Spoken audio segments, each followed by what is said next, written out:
Bonjour et bienvenue à ces rendez-vous hebdomadaires. Je vous remercie d'ailleurs de votre fidélité. C'est un plaisir de pouvoir continuer cette étude à votre compagnie. D'autres viendront qui participeront au fil des mois à cet enseignement. Nous abordons aujourd'hui les derniers chapitres du premier livre de Néphi, les chapitres 16 à 22. Nous allons voir sans doute la partie la plus épique de tout ce récit concernant la famille de Léhi. D'ailleurs, pour la première fois apparaît l'expression « le peuple de Léhi », ce qui montre la croissance numérique de ce groupe qui traverse le désert et qui va devoir affronter beaucoup de vicissitudes et de difficultés. La route de la famille de Léhi, de ce peuple de Léhi, semé d'embûches comme la route de tout un chacun, comme ça l'est pour nous aussi bien souvent. Cette période de l'histoire de la famille de Léhi est en effet riche en vicissitudes. Arc brisé, donc difficulté à se ravitailler, situation matérielle critique, et tout cela pendant des années. Mais aussi problèmes familiaux, rébellions, conflits. Le contexte est donc tout aussi problématique au niveau émotionnel et psychologique qu'il peut l'être au niveau matériel. Et à tout cela, il faut ajouter bien évidemment les leçons spirituelles à tirer et que Néphi, 30, 40 ans plus tard, va essayer de mettre en relief. Avant d'examiner les différentes épreuves de Néphi et de son peuple, rappelons que tout fait allusion au chemin des alliances, à différentes époques, dans différentes circonstances, mais avec cette constance que le Seigneur soutient ceux qui respectent leurs alliances et qu'il prépare des moyens pour résoudre leurs problèmes. Néphi rappelle tout d'abord l'alliance abrahamique, qui était bien évidemment reconduite avec Isaac et Jacob, c'est-à-dire l'alliance avec Israël et la maison d'Israël. Plus tard, nous le verrons, il fera le parallèle avec la situation de sa famille et celle des enfants d'Israël à l'époque de Moïse, depuis la sortie d'Égypte jusqu'à l'arrivée sur la terre promise. En ce sens, Néphi se trouve être un nouveau Moïse. Mais les enfants d'Israël vont se détourner du Seigneur, être infidèles, oublier les alliances, avec pour résultat la division en deux royaumes. Au nord, le royaume d'Israël, qui sera emmené captif par les Assyriens en 721 avant Jésus-Christ, avec pour résultat les 10 tribus perdues, et le royaume de Juda, au sud, emmené en captivité par les Babyloniens en 586 avant Jésus-Christ, c'est-à-dire au moment où Néphi va partir avec toute sa famille. Ésaïe, bien sûr, est le témoin de cette dispersion, et le livre de Mormon se situe à la charnière de cette dispersion. La dispersion des Juifs va continuer, on le sent, on le sait. Dispersion qui deviendra diaspora pour les Juifs, qui se poursuivra pendant des siècles. Et c'est durant le XIXe siècle que l'idée d'un retour a commencé à apparaître, l'an prochain à Jérusalem. Les gentils vont jouer un rôle majeur dans ce retour des Juifs, de même que le rétablissement, initié par Joseph Smith, est prophétisé dans le livre de Mormon. Rassemblement d'Israël, c'est rétablissement aussi de la plénitude de l'Évangile. Enfin, dans tout ce jeu d'alliance, il faut se souvenir du principe du peuple élu. Le peuple élu, ce n'est pas un peuple meilleur que les autres, ou seul sauvé. C'est un peuple qui a une responsabilité particulière. Au sein de l'humanité tout entière, le Seigneur choisit un groupe, un peuple, au travers duquel il va bénir toute l'humanité. C'est cela le peuple élu. Il a donc une mission à remplir, permettre au reste de l'humanité de se préparer à recevoir la plénitude de l'Évangile. C'est ce que le peuple élu doit accomplir dans sa mission. Alors, peut-être qu'aucun prophète dans les derniers jours n'a plus parlé de cette idée et de l'importance du rassemblement que le président Nelson, qui nous rappelle: Nous sommes dans les derniers jours et le Seigneur accélère son œuvre de rassemblement d'Israël. Ce rassemblement est la chose la plus importante qui se produit sur la terre aujourd'hui. Rien d'autre n'est comparable en magnitude, rien d'autre n'est comparable en importance, rien d'autre n'est comparable en majesté. Quand nous parlons du rassemblement, nous exprimons simplement cette vérité fondamentale que chacun des enfants de notre Père Céleste des deux côtés du voile mérite d'entendre le message de l'Évangile rétabli de Jésus-Christ. Ils décident pour eux-mêmes s'ils veulent en savoir plus. Pensez à l'enthousiasme et à l'urgence de tout ceci. Chaque prophète depuis Adam a vu notre époque. Et chacun d'eux a parlé de l'époque, notre époque, où Israël serait rassemblé et où le monde serait préparé pour la seconde venue du Sauveur. Réfléchissez-y. De tous les gens qui ont vécu sur la planète Terre, nous sommes ceux à qui l'occasion est donnée de participer à ce grand événement final de rassemblement. N'est-ce pas formidable? Tandis que vous continuez à lire quotidiennement le livre de Mormon, vous apprendrez la doctrine concernant le rassemblement. Donc, nous voyons ici l'importance du rassemblement, que c'est une mission centrale pour tous les membres de l'Église d'aujourd'hui, je dirais quel que soit leur âge, que ce rassemblement concerne aussi bien les vivants que l'autre côté du voile, c'est-à-dire ceux qui sont morts, et que au sein de la doctrine du rassemblement, il y a un point clé qui est la lecture et bien évidemment l'application des enseignements du livre de Mormon. Voilà ce qu'est la doctrine du rassemblement. Alors, venons-en maintenant à tous les événements contenus dans ces chapitres 16 à 19 de premier Néphi, 16 à 20 même, pour montrer comment le Seigneur a procédé avec le peuple de Léhi, pour l'aider à comprendre ses principes de fidélité aux alliances contractées. On peut mentionner l'apparition et le fonctionnement du Liona. On peut parler de l'arc brisé, de la mort d'Ismaël, la construction du navire, la traversée de l'océan, l'arrivée en terre promise. Tous ces événements sont une sorte de modèle. Ils sont vécus, bien sûr, par Léhi et sa famille, son peuple. Je vous encourage d'ailleurs à voir les magnifiques vidéos que l'Église a produites pour nous permettre de visualiser les événements de ces chapitres. Mais parlons du Liona, qui est sans doute le premier de ces événements majeurs. D'abord, le Liona est donné par le Seigneur à Léhi, avant qu'ils en aient vraiment besoin, mais sans aucun doute au moment propice. Cet instrument particulier a deux fonctions. D'une part, il indique la direction effective à suivre, comme une sorte de boussole, mais d'autre part, c'est aussi, si j'ose dire, un baromètre de leur obéissance, c'est-à-dire qu'il permettra à Léhi et à son peuple, s'ils suivent les commandements du Seigneur, de savoir où aller et quoi faire.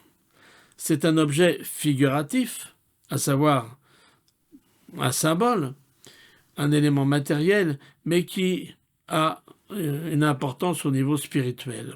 En lisant deux groupes de versets, nous avons l'explication. Du chapitre 16, verset 10. Une boule ronde avec exécution habile. Elle était d'airain fin, et dans la boule, il y avait deux aiguilles, et l'une d'elles montrait la direction dans laquelle nous devions aller dans le désert. Donc, application, je dirais, pratique, de savoir comment éviter les problèmes et aller vers les régions les plus fertiles de ce désert, qu'il faudrait peut-être mieux traduire par lieu désolé que totalement désertique, comme on pourrait l'avoir trop souvent à l'esprit, une sorte de Sahara. Non, il s'agit de lieux où il y a peu d'habitation, mais où il y a des ressources. Et c'est là, évidemment, que Néphi est guidé pour pouvoir nourrir avec ses frères la famille. Nous pourrons lire donc deux versets, ensemble de versets qui sont tout à fait intéressants, au chapitre 16 de 1er Néphi. D'abord, les versets 28 et 29 qui nous rappellent. « Et il arriva que moi, Néphi, je vis que les aiguilles qui étaient dans la boule marchaient selon la foi et la diligence et l'attention que nous leur accordions. » C'est-à-dire, ce n'est pas seulement une boussole. Hein. La foi, la diligence, la fidélité sont les éléments qui vont permettre au Liaona de vraiment fonctionner. Verset 29, « Et une nouvelle écriture était aussi écrite dessus, selon la foi et la diligence que nous lui accordions. Et ainsi nous voyons que par de petits moyens, le Seigneur peut réaliser de grandes choses. » Alors, beaucoup plus tard, dans le livre d'Alma, tandis que Alma parle à son fils Élaman, environ 74 avant Jésus-Christ, donc on se place beaucoup plus tard, nous avons également une référence au chapitre 37, au Liaona. C'est tout à fait intéressant de mettre ces textes en parallèle et je vous invite à m'accompagner. Donc, chapitre 37, à partir du verset 38. « Maintenant, mon fils, je dois parler quelque peu de l'objet que nos pères appellent boule ou directeur, ou nos pères l'appelaient Liaona, ce qui est par interprétation un compas, et c'est le Seigneur qui l'a préparé. » Verset 40, « Et ils marchaient pour eux selon leur foi en Dieu. Dieu pouvait faire que ces aiguilles indiquent le chemin qu'ils devaient suivre. » Et un peu plus loin, on nous rappelle que par de petits moyens, des œuvres merveilleuses sont accomplies. Ça nous rappelle que lorsqu'ils étaient paresseux et oubliaient d'exercer leur foi et leur diligence, alors ces œuvres merveilleuses cessaient. Mais Alma explique à Élaman qu'il y a là, verset 43, un sens figuratif. De même en est-il des choses qui sont spirituelles. Et il interprète, il donne l'explication de ce sens figuratif. Prêtez attention à la parole du Christ. Et maintenant, je le dis, n'y a-t-il pas là une figure, un symbole? Car tout aussi sûrement que ce directeur a amené nos pères, lorsqu'ils ont suivi sa direction à la terre promise, de même les paroles du Christ, si nous suivons leur direction, nous transporterons au-delà de cette vallée de tristesse dans une terre de promission bien meilleure. Et plus loin, le chemin est préparé, verset 46, la fin du verset, et si nous regardons, nous pouvons vivre à jamais. Alors, je pense que c'est intéressant ce commentaire d'Alma sur ces événements de premier Néphi, parce qu'il nous montre que de la même façon que finalement Néphi, Léhi et tout leur peuple pouvaient suivre le Liaona, nous avons nous aussi la possibilité de suivre notre Liaona, qui est la parole du Christ, qui nous est donnée par l'Esprit. Et cet esprit de révélation nous permet de savoir ce que nous pouvons faire et d'avoir les réponses, l'aide et le soutien dont nous avons besoin. Au niveau linguistique, le El de Liaona est une préposition hébraïque « a », Ya qui bien évidemment est une forme abrégée de Yahvé, et On qui est un nom hébreu qui signifie lumière, d'où cette interprétation du mot Yahona, Dieu donne la lumière. On comprend donc mieux le sens de cet instrument qui non seulement indique le chemin pratique, mais indique la voie, celle de Christ, qui est la lumière du monde et qui peut bien évidemment nous conduire à la terre promise, c'est-à-dire au bonheur au-delà de cette vallée de tristesse. Nous avons un texte d'Elder Bednar du Collège des 12 qui nous montre comment nous avons aussi, nous, aujourd'hui, notre propre Liaona et comment le livre de Mormon fait partie de ce Liaona qui nous guide et qui nous indique la voie à suivre pour être de vrais serviteurs de Jésus-Christ. Alors, une fois que nous avons ce cadre des alliances, ce chemin des alliances, une fois que nous avons compris le sens de ce Liaona, nous pouvons comprendre mieux et interpréter les événements qui vont suivre et que Néphi nous relate. Probablement fait-il un choix, mais il fait un choix raisonné des événements qui vont être riches d'enseignements. Et le premier de celui-ci, c'est l'arc brisé. On sait comment l'amant et les mêles vont réagir. Dès qu'ils apprennent le problème majeur, à savoir que cet arc est brisé, c'est d'abord Néphi qu'ils accusent. Ils se trouvent sans moyen de ravitaillement. Évidemment, on peut imaginer que pour tout un peuple, des femmes, des enfants, des vieillards, l'arc brisé est une catastrophe. Ça les met dans une situation extrême de stress et aussi de précarité dans les choses essentielles de la vie, la faim, le manque, l'angoisse du lendemain. Tous les aspects élémentaires de la survie sont là mis en jeu. Alors, il semble que suivre les indications de Dieu, marchant dans la direction indiquée par Léona, et malgré cette obéissance, ils se retrouvent dans cette situation critique. Ils s'en prennent à Néphi, qu'ils jugent responsable de leur situation, mais très bientôt, ils en voudront au Seigneur également. À tel point d'ailleurs que Léhi murmure lui aussi. Et on peut comprendre aussi, lui qui se sent responsable de toute cette famille, de ce peuple qu'il a conduit dans le désert, il doit se culpabiliser. Tandis que l'amant et les mêles cherchent un coupable, Néphi va prendre les choses en main. Il va chercher et trouver des solutions.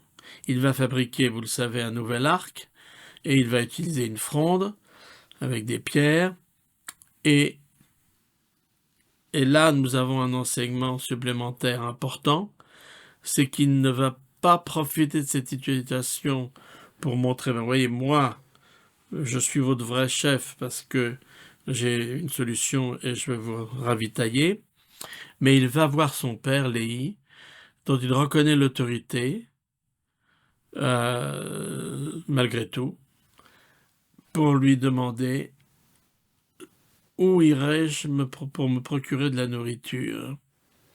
1 Néphi 16, verset 23. Donc, Néphi a toujours cette allégeance, ce respect de l'autorité de son père, qui est le dirigeant spirituel, et il fait appel à lui, ce qui, évidemment, permet à Léhi de sentir sa responsabilité et de faire ce chemin, et de faire ce changement personnel, se repentir. À ce sujet, nous avons un texte de Richard G. Scott qui peut nous aider à comprendre. Je vais faire quelques suggestions, dit frère Scott, du membre du Collège des 12, à ceux d'entre vous qui sont aux prises avec la mise à l'épreuve que notre Père Céleste, dans sa sagesse, juge nécessaire, même si vous menez une vie digne et droite et obéissez à ses commandements. Ce qui est le cas de Léhi, le cas de Néphi et de quelques autres, bien sûr. Ils ont obéi, ils ont écouté, ils ont fait ce que le Seigneur attendait d'eux, et malgré tout, ils se trouvent dans cette situation de défi. Souvent, alors que tout semble bien aller, des difficultés se présentent, administrées à doses multiples et simultanées. Quand ces épreuves ne sont pas la conséquence de votre désobéissance, elles sont la preuve que le Seigneur estime que vous êtes préparés pour progresser davantage. Il vous donne des expériences qui stimulent la progression, la compréhension et la compassion, qui vous raffinent pour votre profit éternel, pour vous amener au niveau où il veut que vous soyez. Il faut beaucoup d'efforts et cela implique souvent de l'inconfort et de la souffrance. Je crois que c'est un enseignement à méditer. C'est que les difficultés ne sont pas nécessairement le résultat d'une désobéissance, de problèmes où il y a un coupable, mais qu'elles peuvent toujours être une occasion de progression, de raffinement, de sérieux donné aux enseignements du Seigneur. Alors après cette difficulté, en voilà une autre qui sera une difficulté de taille. Ça va être la mort de Ismaël. Ismaël qui donc apparaît comme un homme sage, juste, qui a eu assez de foi pour suivre Léhi, qui a amené sa famille dans le désert. On sait que des filles et des fils d'Ismaël vont épouser des filles et des fils de Léhi. Et là, au moment de la mort d'Ismaël, il y a une très grande tristesse, en particulier, nous dit le texte, de la part de ses filles, qui voient là comme un châtiment injuste, comme une épreuve inacceptable. Certains archéologues ont cherché à retracer la route que Léhi et Néphi ont suivie. En fait, probablement, c'était assez proche de ce que l'on appelle la route de l'encens, même si prenait des précautions pour ne pas être trop visible, pour ne pas faire de feu dans certaines circonstances, etc. Mais un lieu a été découvert par les archéologues qui s'appelle Nahom. Alors Nahom, ces lettres, cette racine hébraïque N-H-M, on pourrait traduire de cette façon-là, en fait est un mot qui apparaît plusieurs fois dans la Bible et qui a trait au chagrin, à la faim, à la consolation et au deuil.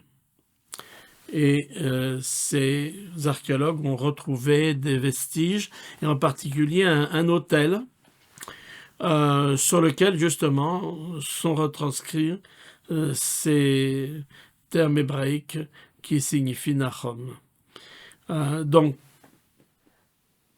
le livre de Mormon nous dit qu'il s'agit là de l'endroit où sera enterré Ismaël. Hasard, circonstances, lieux archéologiques redécouverts. Évidemment, c'est toujours difficile à dire, mais en tout cas, si ça n'est pas ce lieu-là, il est certain qu'on est dans une probabilité, dans une perspective tout à fait intéressante qui nous montre la valeur du texte. Mais revenons peut-être encore davantage à la souffrance de ces filles qui pleurent le décès de leur père. On peut imaginer, bien évidemment, le désarroi de ces femmes et combien leur douleur va toucher toute la famille. On connaît les traditions du rôle des femmes, des pleureuses, de cette nécessité de vraiment extérioriser, si je puis dire, la souffrance. Et c'est une épreuve de plus que la communauté de Léhi doit supporter et pour laquelle certains se posent des questions, comme on peut l'imaginer, comme ça peut se passer pour nous chaque fois qu'un être cher disparaît, parfois d'une façon qui nous semble injuste ou inexplicable. Mais en tout cas, on peut qu'imaginer qu'il y a eu là un moment de grande douleur de la part de ces femmes et de leurs familles. Et pourtant, bien évidemment, les épreuves continuent. Ils vont finalement arriver à l'océan, la mer Rouge, plus exactement, qui va leur permettre plus tard de partir.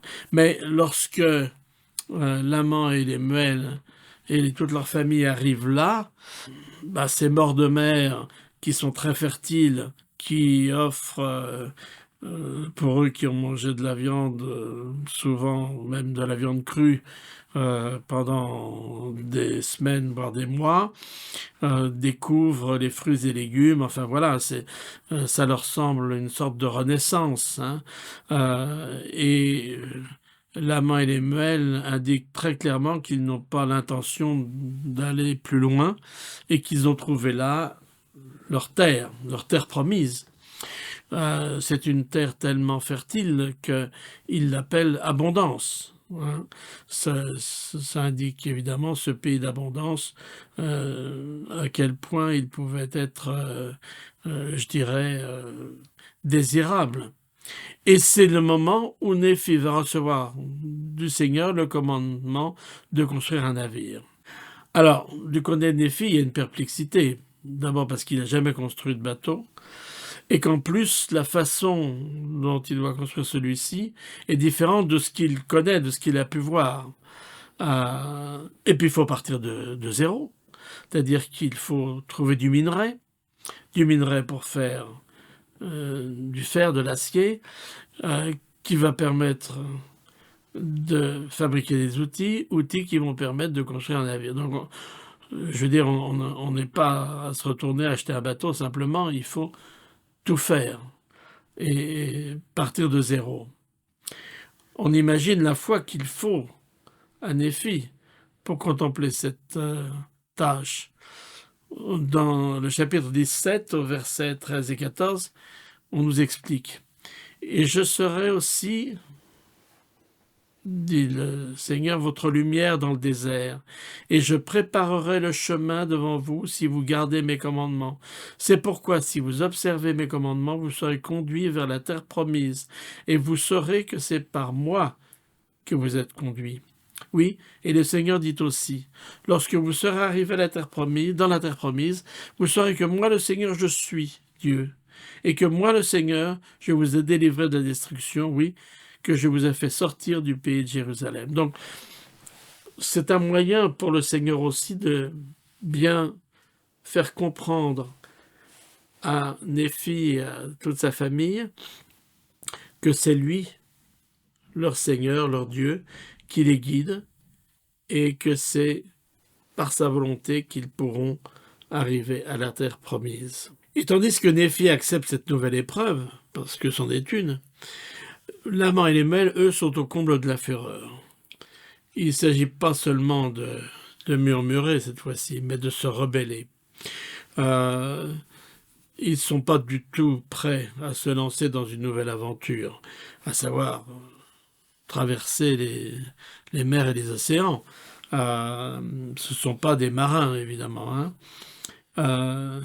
Ils vont entrer dans une rébellion ouverte, et celle-ci va les conduire à des comportements de plus en plus inacceptables, de plus en plus contraires à ce que le Seigneur attend d'eux et à ce qu'ils se sont engagés à faire.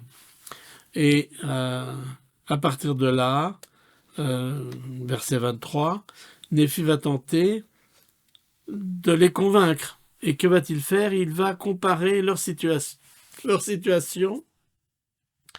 à celle du peuple de Moïse. Et il leur rappelle en effet cela, verset 40, « Et il aime ceux qui veulent l'avoir pour Dieu. Voici, il a aimé nos pères et a fait alliance avec eux, oui, Abraham, Isaac et Jacob. Et il s'est souvenu des alliances qu'il a faites. C'est pourquoi il les a fait sortir du pays d'Égypte. » Donc, souvenez-vous de ce que Néphi disait dans le premier chapitre, au verset 14, verset 20, « Des tendres et miséricordes du Seigneur. » Toutes ces afflictions qu'il raconte, dont il dit au premier verset du premier chapitre qu'elles l'ont motivé à écrire les plaques, à rendre témoignage de ce qu'il a vécu, c'est le fait que le Seigneur, à travers ses tendres miséricordes, lesquelles s'exercent quand il y a des difficultés, quand il y a des problèmes, eh bien, c'est ce qui nous permet de comprendre que le Seigneur est avec nous et qu'il se soucie de nous. Et c'est en effet ce que Néphi va leur expliquer. De même que Moïse a permis au peuple d'Israël d'entrer en terre promise en traversant à pied sec la mer, eh bien la famille de Néphi va pouvoir découvrir sa terre promise, non pas en traversant à pied sec, mais en s'embarquant dans ce navire. Donc c'est vraiment important, et il le rappelle d'ailleurs avec l'enseignement des serpents brûlants. Hein, et il leur dit, souvenez-vous, quand il y a eu ces serpents brûlants, il suffisait de regarder le serpent d'airain qui avait été élevé en haut du mât pour être guéri. Mais beaucoup ne l'ont pas fait parce que ça leur semblait être un moyen trop simple, trop facile. Hein, il leur dit, il a envoyé parmi eux des serpents brûlants qui volaient. Et lorsqu'ils ont été mordus, il a préparé un moyen pour qu'ils soient guéris. Et tout l'effort qu'ils avaient à faire était de regarder. Et à cause de la simplicité du moyen, ou de sa facilité, il y en eut beaucoup qui ont péri. Donc il essaye, lui qui quelque part est un nouveau Moïse, de leur montrer, ne craignez rien, le Seigneur est avec vous, il va vous conduire, il va ouvrir l'océan et vous permettre d'arriver en terre promise. Mais malheureusement, rien n'y fait. Laman et Lemuel se rebellent de plus en plus, et même lorsqu'ils sont sur le bateau, vous vous en souvenez, ils sont prêts à tuer leur frère Néphi, qui sera protégé par le Seigneur. Alors, nous avons là un rappel d'un certain nombre de choses importantes que nous avons déjà vues. Donc, qu'il a connu beaucoup d'afflictions au cours de sa vie, mais également de grandes faveurs, hein, les tendres miséricordes. Et à partir de là, à partir de ce chapitre 19, il va faire une pause pour introduire un nouveau témoignage des choses qu'il a vécues. Des tribulations, certes, mais aussi des tendres miséricordes. C'est l'introduction d'une nouvelle analyse de la part de Néphi. Et son premier souci est de rendre témoignage de la mission du Sauveur. Nous avons là, dans le chapitre 19, des versets qui ont trait au sacrifice de Jésus. Et le monde, à cause de son iniquité, dira-t-il, le jugera comme n'étant que néant. C'est pourquoi il le flagelle et il le souffre, et il le frappe et il le souffre. Oui, il crache sur lui et il le souffre, à cause de sa bonté aimante et de sa longanimité envers les enfants des hommes. Donc là, il prend, après avoir pris l'exemple de Moïse, pour essayer de comprendre leur situation, il prend l'exemple suprême du sacrifice de Jésus, qui souffre toutes ces afflictions, lui innocent, et qui paiera de sa vie, par amour, pour les enfants des hommes. Et néanmoins, lorsque le jour viendra, dit le prophète, où ils ne détourneront plus leur cœur pour se dresser contre le Saint d'Israël, alors il se souviendra des alliances qu'il a faites avec leur père. Donc, ce qui est important, c'est que, certes, il y a des moments de souffrance, mais que ces moments de souffrance, si ils sont l'occasion pour nous de fidélité, de diligence, de longanimité, ils nous permettront de savoir que le Seigneur se souvient de nous et qu'il nous ouvre le chemin et qu'il nous permet de voir le bout du tunnel, si je puis dire. Et il leur lut beaucoup de choses qui étaient écrites dans les livres de Moïse, mais afin de les persuader plus complètement de croire au Seigneur, le Rédempteur, je leur lus ce qui était écrit par le prophète Ésaïe, car j'appliquais toutes les Écritures à nous, afin que cela fût pour notre profit et notre instruction. Donc nous avons là un enseignement de Néphi qui nous dit « J'utilise des Écritures concernant Moïse, concernant le Sauveur, texte de Moïse, texte d'Ésaïe, qui nous aide à comprendre véritablement la nature de l'enseignement. » Et président Eyring nous a invités à réfléchir sur tout cela. Nous respectons l'alliance de nous souvenir de lui chaque fois que nous nous réunissons en famille pour lire les Écritures. Elles témoignent du Seigneur Jésus-Christ, car c'est là leur message, et les prophètes l'ont toujours transmis, même si les enfants ne se souviennent pas des mots. Ils se souviendront du véritable auteur, qui est Jésus-Christ. Donc, ce que Néphi fait ici au chapitre 19, nous pouvons le faire, c'est ce que nous faisons toutes les semaines en étudiant le livre de Mormon cette année, c'est de comprendre l'auteur du message, le Sauveur Jésus-Christ, et comment tout cela s'applique à nous. Alors, certes,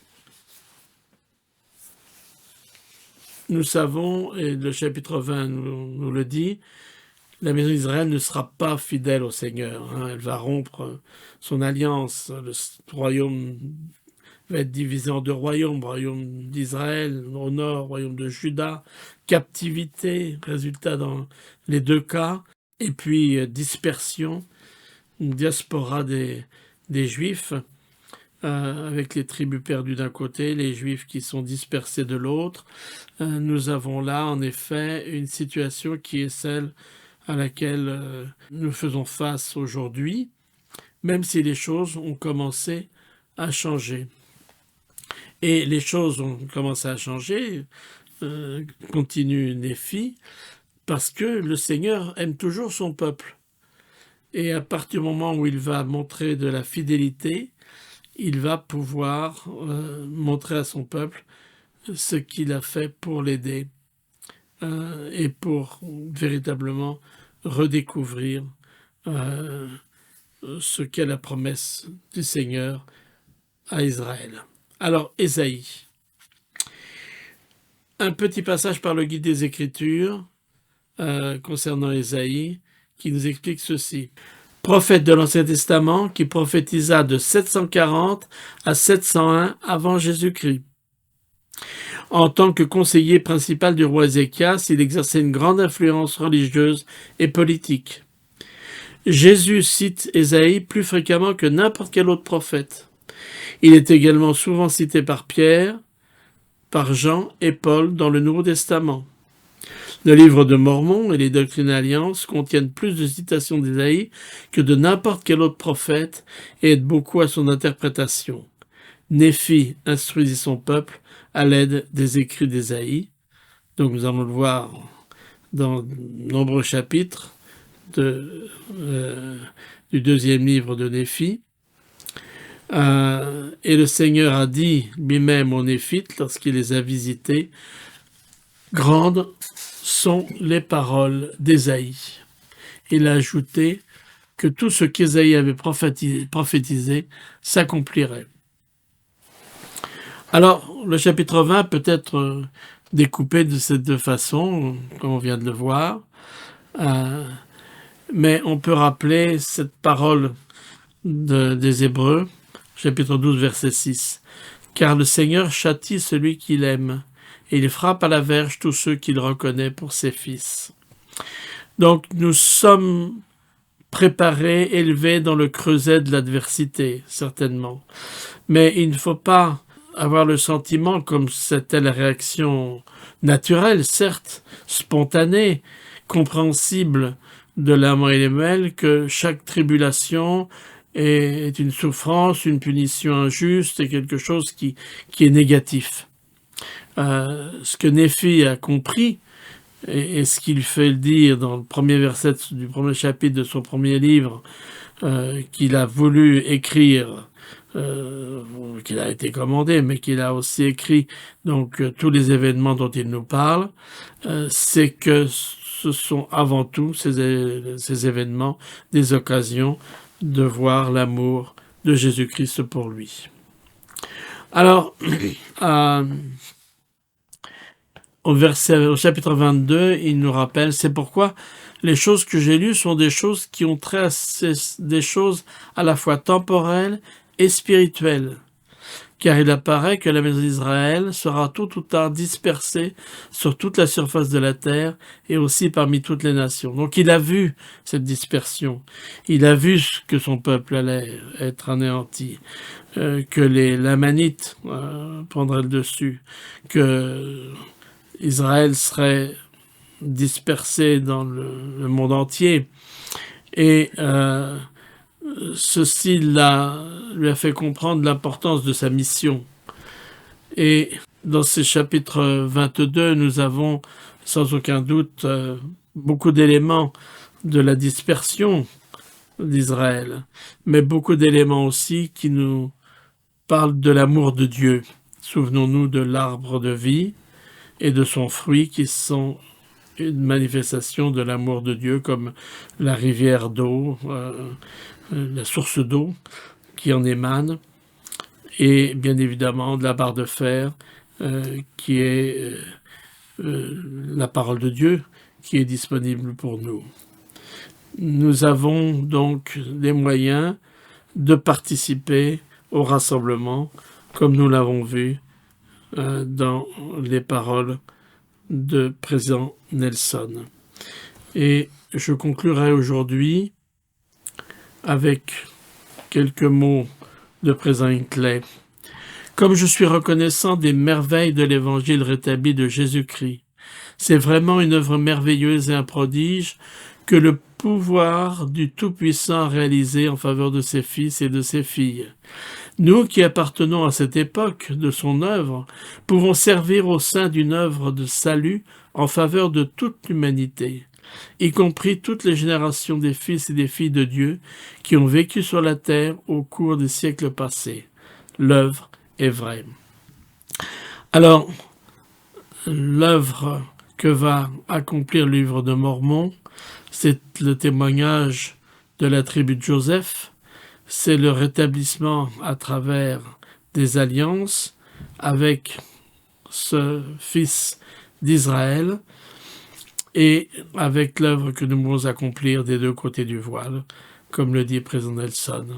Nous avons donc vu cette citation de président Hinckley concernant le rétablissement et le rassemblement. Nous avons vu également au cours de cette session d'études nombre de citations de président Nelson qui, sans aucun doute, a fait de cette proclamation de l'importance du rassemblement l'un des enseignements phares de son ministère.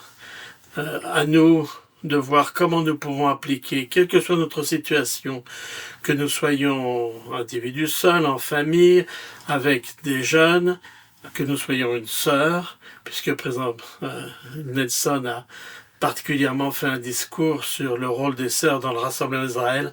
Nous sommes tous appelés à participer dans cette période ultime de l'histoire de l'humanité au rassemblement d'Israël.